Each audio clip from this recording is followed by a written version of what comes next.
এই জুলাই যোদ্ধা নামে এই শব্দটা আমি অনুরোধ করব বাদ দিয়ে দেন। কারণ এই জুলাই যোদ্ধা শব্দ যদি আপনি ব্যবহার করেন তাহলে কেউ জুলাই যোদ্ধা স্বীকৃতি পাবে, কেউ পাবে না।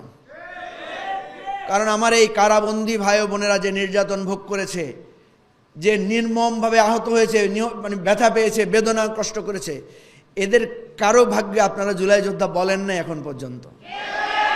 সুতরাং আমি বলবো এই জুলাই যোদ্ধা কনসেপ্টটাই বাদ দিয়ে দেন। কারণ বাংলাদেশের টেকনাফ থেকে তেঁতুলিয়ায় প্রত্যেক গ্রামে জুলাই যোদ্ধা আছে। আমরা কিভাবে তাদেরকে খুঁজে বের করব?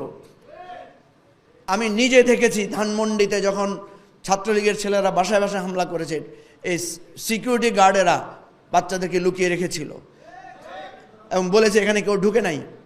সেই বাসায় বাড়িতে গিয়ে পুলিশ রাতের বেলায় সিসিটিভি চেক করে সে সমস্ত সিকিউরিটি গার্ডদেরকে পিটিয়েছে।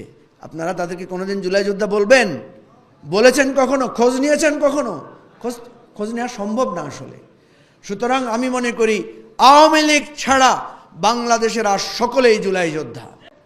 আওয়ামী লীগের বিরুদ্ধে যারাই দাঁড়িয়েছে, যারাই কলম ধরেছে, যারা বিদেশ থেকে বসে বসে ভিডিও বানিয়েছে, যে সমস্ত প্রবাসীরা আমাদের জন্য টাকা পাঠিয়েছে, যে সমস্ত প্রবাসীরা আমাদেরকে সাহায্য করেছে, তারা জুলাই যোদ্ধা না?